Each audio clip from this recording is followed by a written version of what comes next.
Hey guys, it's your girl Multimedia 7, and this is part 3 of the dream interpretation. Like I was saying before, giving a narration, I guess that's how you say it, of a, a little bit of backstory before we jump into the dream interpretation.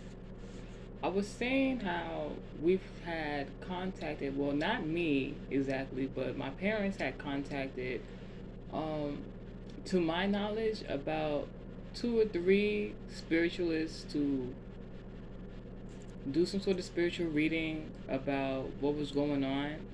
Um, Me personally, when they receive messages, they tend not to let me know what's going on. So I just will ask questions. I will get brief responses, but the main message in which the spiritualists had told them and they told the rest of my other family members, my siblings always were briefed more in depth, but I just learned to just mind my business, because if there's something you don't want me to know, God will always let me find out. The spiritualist said we had to sell the house, the family home in which we've been living in our whole lives, and all the whole intermediate family.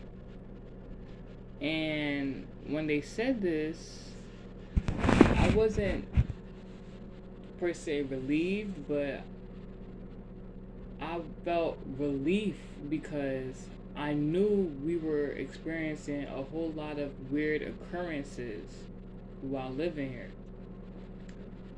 And I understood previously certain things about the spiritual aspects of how human beings can be affected just by my upbringing and the various churches we would go to, the spiritual prophets, and the high priest in which we would go for worship, I would say. And like I said previously, I just had enough one day, and I just was just, I wouldn't say, I guess you would say livid. I'm really upset because it's just like every time something good was to happen in my life previously, it's like there would be some sort of person, place, or thing acting as a spiritual block or blockage. And I had enough. So once my mother got on her knees saying, please stop saying those things, I knew what was up. And that's what started my spiritual ascension. It was very difficult for me to go through the process of awakening because I had to be fully ready to not only use my discernment, but be strong enough to understand whether my family members, certain family members, were used as pawns as a spiritual attack. I had to be ready and willing to understand that, sometimes it be your own family. So, in the meantime, while I continue to study, do my research, even at the time, trying to go to church,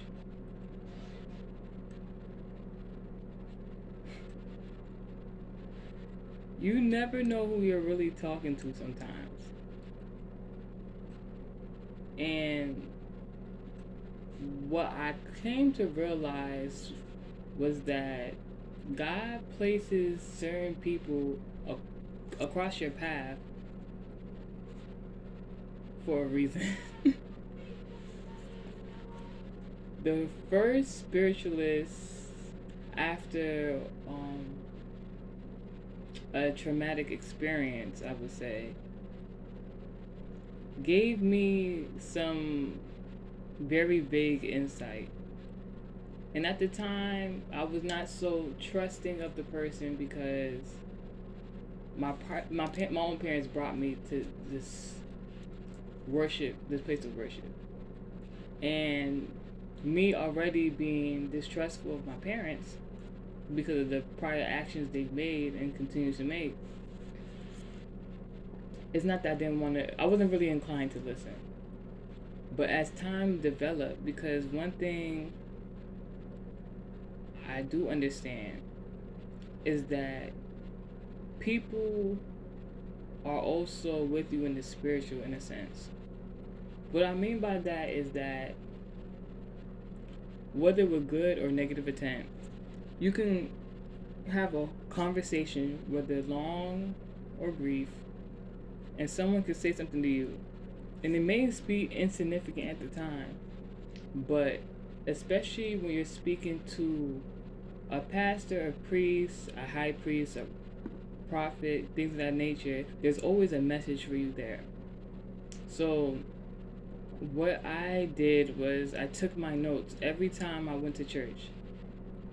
I wrote what significantly not exactly applied to me at the time, but using my discernment and intuition, I wrote down notes on what I needed to hear, what I needed to know.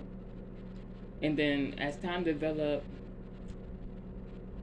not just at that one place of worship, I went somewhere else as well. I received messages from there too. And I was just like, all right, I'm going to keep writing these notes. I'm going to keep writing these notes. So it came to one point in time, I was just like, I understood that I was being spiritually attacked. I knew this for a fact. And luckily, God had prepared me so elegantly, so well, that I knew how to defend myself. So it's like through the spirit, it's like now it's time to decipher. Now it's time to take what you've learned and put it to use so no one can harm you. And I started to do that. And I started to see that just like how you read the Bible, parables, hymns, psalms can be used in different ways, as well as the Bible itself, I was taught by a prophet, is not just black and white. There's different variations of language barriers.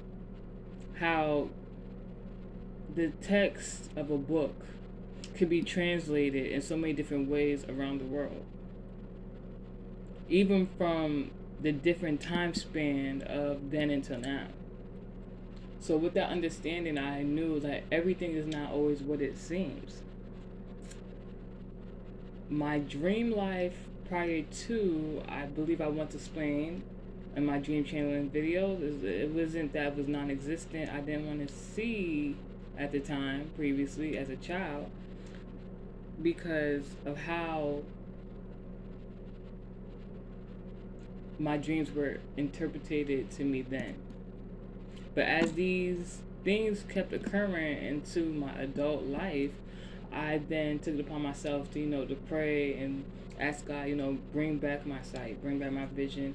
Although I'm pretty sure it never left, whatever blockage was there, I was now understanding I need to know what I need to see. And he started showing me. And it was interesting, not to say the least. But that brings me to the dream interpretation of today. Just a few days ago, maybe not more than 3, I had gotten a very interesting dream. And I already knew, in a way, what it meant. And it should, dishearten me, but at the same time, I know the people I'm dealing with in the physical. Not that I'm choosing to deal with them, but how they've been pursuing me for no reason other than my light shines bright. It's almost a testimony to God. Because sometimes when you're a chosen one, people do not know how to navigate around that. So what they choose to do is use hate. Regardless of any religion, any cultural difference or indifference. And it really is a shame. So in the next video, I will narrate what the dream was about, who was in the dream, and what happened from the dream and towards today.